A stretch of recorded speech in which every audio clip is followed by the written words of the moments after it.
তাহলে ডিপার্টমেন্টে কমপ্লেন করব যে একজন শিক্ষককে তুমি অবমাননা করছো এবং সে শাস্তি তুমি পাবে। স্যার এভাবে আমাকে ফিরিয়ে দেবেন না স্যার, প্লিজ স্যার। বুঝতে পেরেছি। Just mind it, time is your, so পুরোটা তোমার কাছে।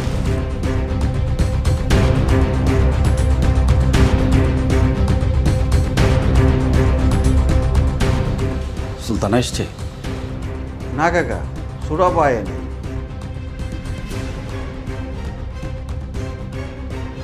দুলাভাই একাই আইছে। পেট্রোল পাম্প সরকার নিলামে উঠাবে।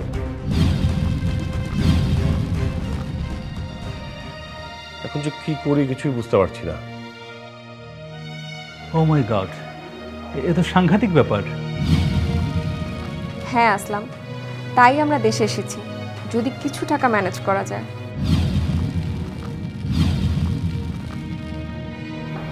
বুঝতে পেরেছি, কিন্তু সেটা কিভাবে বলুন তো?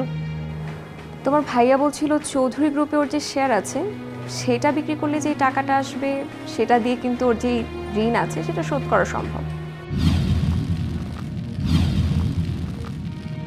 দ্যাটস গুড, কিন্তু এতে কি বাবা রাজি হবে?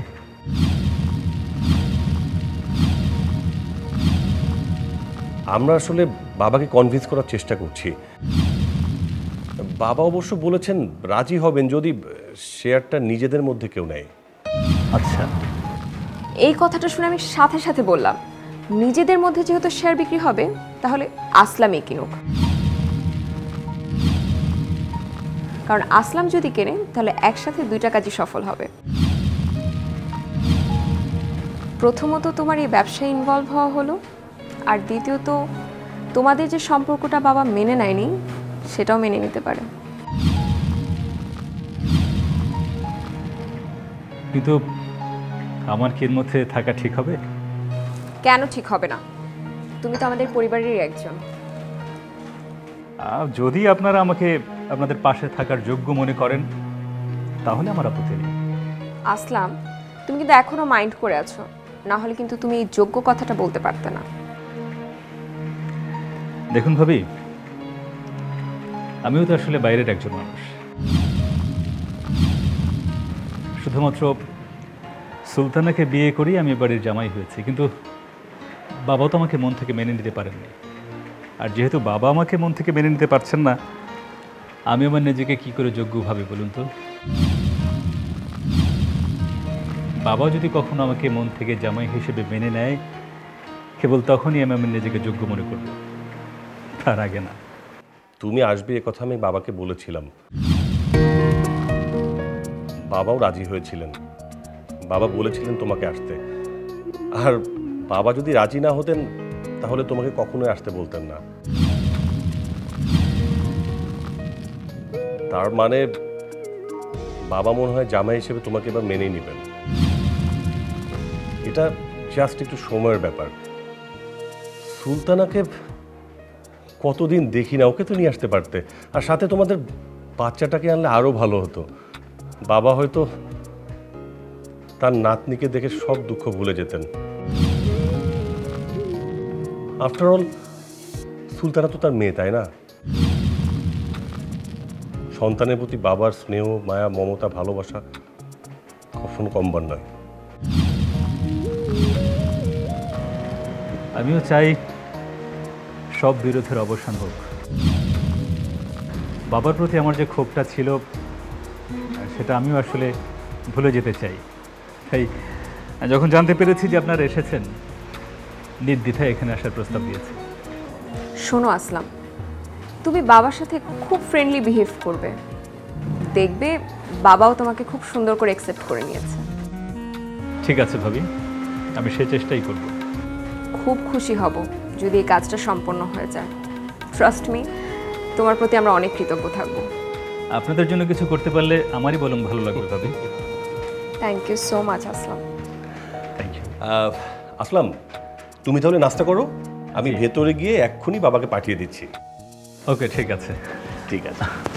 ও আচ্ছা আসলাম, তোমার সাথে যে আমাদের এই বিষয়ে কথা হয়েছে এটা যেন বাবা কিছুতেই জানতে না পারে, কারণ বাবা যদি জানতে পারে তাহলে কিন্তু সে আমাদের ভুল বুঝবে। প্লিজ আসলাম। ওকে, ঠিক আছে ভাই, আমার মনে থাকবে। Thank you. আপনারা নিশ্চিত থাকবেন। বসুন, থ্যাংক ইউ। বসুন। জি।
ফজলু, জি স্যার।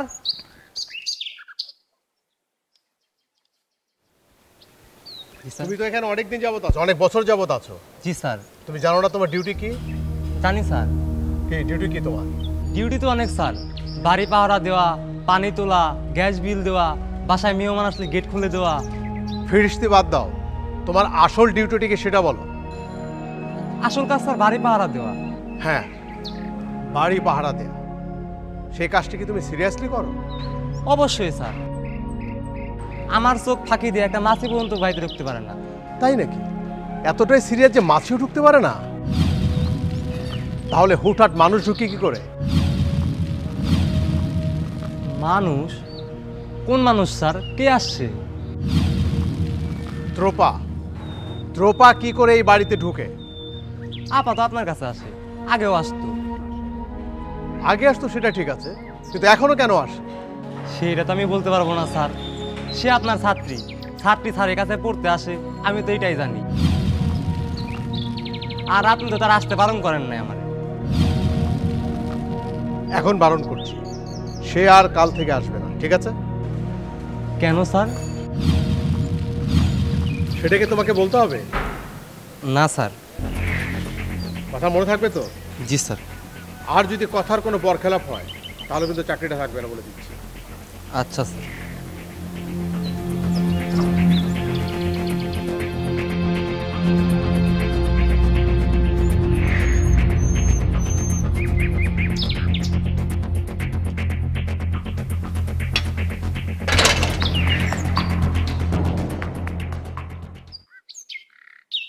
তুমি এই চৌধুরী পরিবারের কানা করিও সম্পত্তি পাবে না।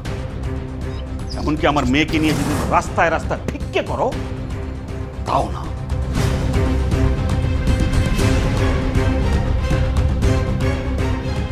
অনেক বলেছেন চৌধুরী সাহেব, এবার আমিও কিছু বলতে চাই। আমি সুলতানাকে ভালোবেসে সুলতানাকে বিয়েও করেছি। আর সুলতানও আমাকে ভালোবেসে আমি আসলাম বেঁচে থাকতে সুলতানার ভালোবাসার মর্যাদা। সুলতানাকে কখনো আমি অভুক্ত রাখবো না চৌধুরী সাহেব। আর ওকে সুখী করতে আমি কখনো কারো তারে ভিখিরির মতো হাত পাতবো না। এমনকি সেটা আপনার কাছে। হ্যাঁ যাচ্ছি, তবে যাবার আগে একটা কথা বলে যাচ্ছি। আপনি যে অহংকার, যে দম্ভ ভরে আজকে আমাকে অপমান করে তাড়িয়ে দিচ্ছেন, আপনার সেই অহংকারের পতন হবেই। আমি আপনাকে চ্যালেঞ্জ করে যাচ্ছি, এই আমি একদিন ফিরে আসবো, আপনার এই চৌধুরী পরিবারে ফিরবো আমি। কিন্তু সেটা কোনো ভিখারি হয়ে নয়, এই চৌধুরী গ্রুপের পার্টনার হয়ে আমি ফিরবো। আমি ফিরবো একজন শেয়ার হোল্ডার করে।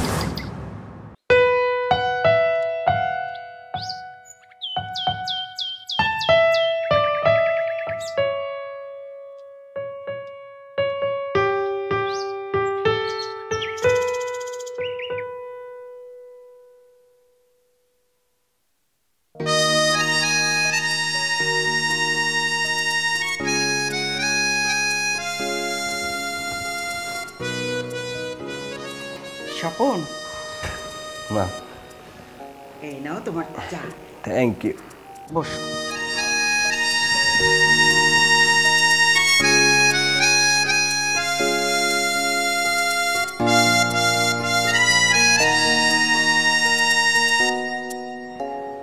স্বপন, রিনা তোমার ব্যাপারে এখনো অনেক পজিটিভ, জানো? সে তোমার প্রশংসা করছিল। এখন আর তোমার ব্যাপারে তার কোনো রাগ অভিযোগ কিছুই নেই। কি বলছো মা? রিনা আমার প্রশংসা করেছে? হ্যাঁ, তোমার প্রশংসা করছিল। ও তো আমাকে সহ্যই করতে পারে না। আগের কথা ছেড়ে দাও, সেই রিনা আর আগের মতো নেই। পুরনো কথা ভুলে যাওয়াই ভালো। ঠিকই বলেছো মা, মনে রাখা উচিত না, মনে না রাখাই ভালো।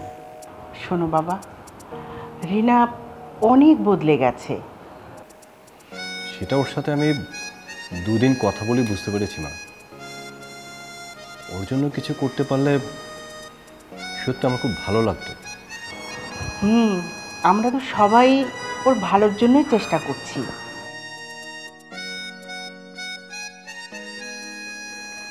আচ্ছা, শিহাব ভাইয়ের কোনো খবর আছে? না বাবা, শিহাবের আর কোনো খবর নেই। তিথিকে নিয়ে সে যে চলে গেছে, আর ফিরে আসেনি, তো আসবেও না। এতদিনে হয়তো তিথিকে নিয়ে সে সংসার শুরু করেছে। সেটাই হবে হয়তো। তোমাকে একটা কথা বলি স্বপন। বলো মা। প্রতিবারই যখনই দেখি যে তুমি রিনাকে বিয়ে করার জন্য তৈরি হও, তখনই কোনো না কোনো একটা ঝামেলা হয়েই যাচ্ছে। হয় শিহাব ফিরে আসছে, হয়তো অন্য কিছু। তারপরেও রিনার কথা ভেবে তুমি একা জীবন কাটিয়ে দিচ্ছ। আসলে রিনার জায়গায় আমি আজ পর্যন্ত কাউকে ভাবতে পারছি না। দেখো স্বপন, শিহাব তিথিকে নিয়ে চলে গেছে, আর রিনাকেও ডিভোর্স লেটার পাঠিয়ে দিয়েছে। এরপরে তুমি যদি চাও, তোমার যদি কোনো আপত্তি না থাকে, তাহলে তুমি রিনাকে নিয়ে ভাবতে পারো। তাতে করে আমরাও একটু নিশ্চিন্ত হই, আর তোমরাও ভালো থাকতে পারো। আমার কোনো আপত্তি নেই মা, কিন্তু রিনা কি রাজি হবে? অবশ্যই রাজি হবে। রিনার আসলে এখন আর কোনো আপত্তি নেই, তবে একটা সমস্যা আছে। বিনার মেয়ে, বিনার মেয়েকে ছেড়ে ও তো থাকতে পারবে না বাবা। তুমি যদি বিনার মেয়ে সহ ওকে মেনে নাও, তাহলে আর কোনো সমস্যা নেই। রিনা সব কিছুই সবসময় নিজে করে ভেবেছি। ও যদি আমাকে অ্যালাউ করে, তাহলে আমার তো কোনো আপত্তি নেই। ওর মেয়ে আমার মেয়ে হয়েই থাকবে। তুমি তুমি আমাকে অনেক বড় একটা ভরসা দিলে বাবা। আমি অনেক অনেক খুশি হলাম। তোমার কথা শুনে বাবা প্রাণটা জুড়িয়ে গেল। মা, আমার দেরি হয়ে গেছে, আজ তাহলে আমি উঠি। না না না, সে কি কথা? তুমি রিনার সাথে দেখা করে যাবে না? ও বলছিল যে তুমি এলে যেন আমি ওকে জানাই। তুমি বসে রিনার সাথে দেখা করে যাবে। সেটা না হয় করা যাবে, কিন্তু আজকে নয়, আজ একটু তাড়া আছে। আজ তোমার কোনো কথাই আমি শুনবো না। তুমি অবশ্যই থাকবে, রিনার সাথে দেখা করবে, আর আজ দুপুরে আমাদের সাথে লাঞ্চ করে যাবে। কি বলছো মা? আজকে সম্ভব না, আর একদিন হয় আমি আসবো। এটা কেমন কথা হলো? আজ তোমাকে আমি আসতে বলেছি, আর সেই জন্য আমি কত কিছু করব বলে ভেবে রেখেছি। কত দিন পর তোমাকে পেয়েছি। কখনো কি তোমাকে নিজের মতো রান্না করে কিছু খাওয়াতে পেরেছি বলো? জানি তুমি খুব কষ্ট পাবে, কিন্তু আজ না মা। তুমি যেহেতু বলছো, আজকে না হয় রিনার সাথে দেখা করে যাই, কিন্তু আজকে কিন্তু খাবো না মা। আচ্ছা ঠিক আছে, তুমি সময় দিতে না পারলে কি করব বলো? মা মন খারাপ করো না, আর একদিন এসে তোমার হাতের রান্না সবই খাবো। এত জ্বালাবো তোমাকে, তুমি মনে মনে ভাববে স্বপন তুই গেলে বাঁচি। কি যে বলো না স্বপন, এমন দিন কখনোই আসবে না। শোনো বাবা, তোমার যখন যা ইচ্ছে তুমি আমাকে বলতে হেজিটেট করবে না, কখনোই কোনো ব্যাপারে তুমি সংকোচ করবে না, ঠিক আছে? ঠিক আছে মা, আমি কোনো সংকোচ করব না। আচ্ছা ঠিক আছে, তুমি বসো, আমি রিনাকে ডেকে দিচ্ছি।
বাবা।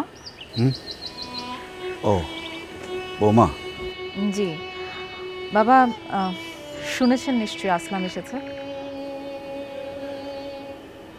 হ্যাঁ শুনেছি, তো যাও গিয়ে ওর সঙ্গে কথা বলো। বাবা, এবার কি আপনার কথা বলা উচিত না? আমার আর কথা বলে কি হবে বৌমা, ভালোই তো আছে সব।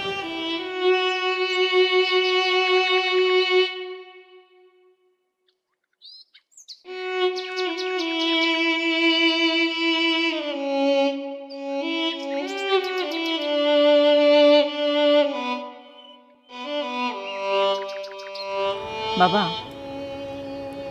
অনেকদিন তো হলো, আর কতদিন বলেন? তারা নিজেরা পছন্দ করে বিয়ে করেছে। হ্যাঁ এটা ঠিক, তারা অন্যায় করেছে, আপনার চোখে তারা অপরাধী, কিন্তু দিন শেষে তো আপনি বাবা হয়ে নিশ্চয়ই চাবেন না আপনার সন্তান খারাপ থাকুক। তার সুখটাই তো আপনি চাবেন, তাই না? হ্যাঁ, বাবা হিসাবে আমি সন্তানের সুখ চাইব, এটা তো স্বাভাবিক। কিন্তু একজন বাবার অপূর্ণতা কখন সেটা জানো? যখন বাবা নিজ হাতে সন্তানের সুখটা তার হাতে তুলে দিতে পারে না।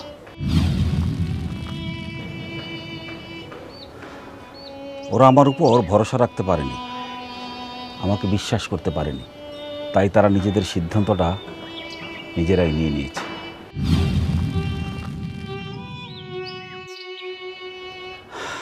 এটা যে আমার জন্য কত বড় অপমানের সেটা তুমি বুঝবে না বৌমা। বাবা, আমি আপনার কষ্টটা বুঝতে পারছি, কিন্তু অলমোস্ট সবাই কিন্তু সবার নিজের পছন্দ মতোই বিয়ে করেছে। আমান ভাই তার পছন্দে বিয়ে করেছে, নোমান করেছে, আপনার পছন্দের আরমান করেছে।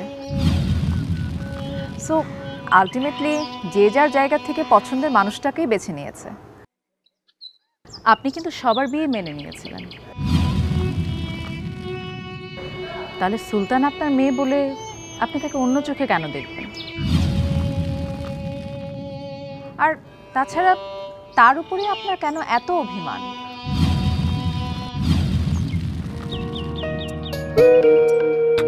সবাই যেভাবে চাইবে আমাকে সেভাবেই ভালো থাকতে হবে। আমার কি মূল্য আছে এই সংসারে বলো? এগুলো হচ্ছে কি আপনার অভিমানের কথা। এক জীবনে মানুষের সব আশা পূরণ হয় না মা, তবুও যতটুকু পেয়েছি তাতেই আমি খুশি। জীবন তো এখানেই শেষ না মা, কে জানে তোর জীবন কতটা দীর্ঘ হবে, সেটা তো ভাবতে হবে। আপনার মেয়েও তার বাবার স্নেহ থেকে বঞ্চিত হচ্ছে, এরপরে আপনার নাতনি সেও তো তার নানার আদর স্নেহ থেকে বঞ্চিত হবে। এটা ভাবলে আমার নিজেকে অপরাধী মনে হয়। না, অন্যায়টা যে তুমি শুধু একাই করেছো তা নয়,